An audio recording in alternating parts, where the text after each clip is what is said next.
So I'm going to first stay in Microsoft Word, and I have an example document. It's called The Beatles. And I have some sections like history, formation in early years, Beatlemania and touring years, and so on and so on and so on. Now, I am using bold, so I can see that like visually I'm trying to make a distinction. However, these are not actual headings. So the way to make a heading is to first put your cursor on the line or the subject or the title of whatever you're looking at. I also like to just highlight the whole line sometimes, but you technically don't have to. And then you would look up here under Home and then the Styles section. The Styles section is where you can add in headings. The very first thing that should be in all of your documents is a heading 1, meaning what is the main title of this document. So I am going to put my cursor over that heading 1, and I can see visually that that Beatles section is changing a little bit. I'll also show you how to change the look of the heading so it looks more like what you want. So the Beatles is now a heading 1. I can verify this by going into the way I actually do it is I hit Control F for search. And then it pulls up this navigation pane, and then I just select headings. So now I see that the Beatles is showing up in my pane on the left-hand side. Let me do a couple more to kind of show you how this outline is going to populate for me. So the next section is history. History is supporting the Beatles, right? It's a subsection, so that needs to be a heading 2. So I'll mark that as a heading 2, and then I can see visually that in the left navigation under the Beatles, we have the section, or excuse me, the subsection history. And then I'll go one more. So formation in early years, well, that's actually supporting the idea of history. So I'm going to choose a heading 3.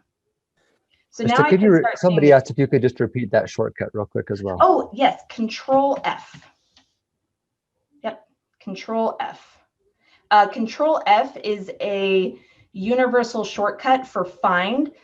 Because I'm just lazy, frankly, if I didn't have that open, I hit Control F to get me that panel, and then I just manually click headings. And there's a great comment here. And the question was, wouldn't you want the Beatles to be a title versus a heading? There's actually a lot of controversy over title versus heading. And frankly, I stay away from titles because not all assistive technology and not all file formats support the title attribute. So, I mean, and Christopher can chime in with his experience because he's also been in document accessibility for quite a while. But yeah, because of that lack of continuity across all file types, all environments, all software, all assistive technology, the safer choice, in my opinion, would be to just not use title, but to use a heading 1. Would you be wrong to use a title? Probably not. It could just create some issues depending upon certain scenarios that I prefer to avoid. So those are my thoughts on it. But yeah, Christopher, is there Yep, I would agree 100%. I think, okay. Yeah, it's not necessarily completely wrong, but I'm in the same boat where the heading 1, 2, 3 is used in a lot of other like technology formats, like on the internet, for example. There's no such thing as a title, but there is a heading, and just there's better support from a lot of the types of devices that Krista described at the beginning of the webinar for headings, where it might be a little bit sketchier with the title. Gotcha. Okay, great, thanks. Yeah, excellent question. I'm glad that it was asked. And then, yeah, I appreciate this comment. I've always just looked over the style part of Word because I never knew what it was for. Yes, you're totally right, and you're not alone. Like, nobody has really sat down with you and been like, oh, here's the impact of using styles. Here's why you should use them, right? That just hasn't happened, which is why people don't know about it. But for time, let me actually show you how to modify this. So you don't have to use the color and font size that you're given. you can actually modify these headings to still look the way you want them to look, but they will structurally be more useful for all students. So let me actually demonstrate this. If I hover over heading 1 and then I'm going to actually right click with my mouse, there's an option for modify in the drop down. So I'll select modify, and here's where I'm given all sorts of options. So I can change the font. Let me change it to Arial Black. Let me make it bigger, maybe size 22 font. Let me unbold it since it's already so bold. And let me actually change the color. Let me make this maybe an orange color. And then the last thing I want to do, if I'm happy with all of that, I would want to select the automatically update option, because then it will change any of the headings that have that particular heading number to the same thing. So in this case, I only have heading 1, but if I had, which you only want to have heading 1 one time in a document. So I'm good. I'll press OK. And let me, so now it's that bold orange, it's bigger font, it's standing out really nicely.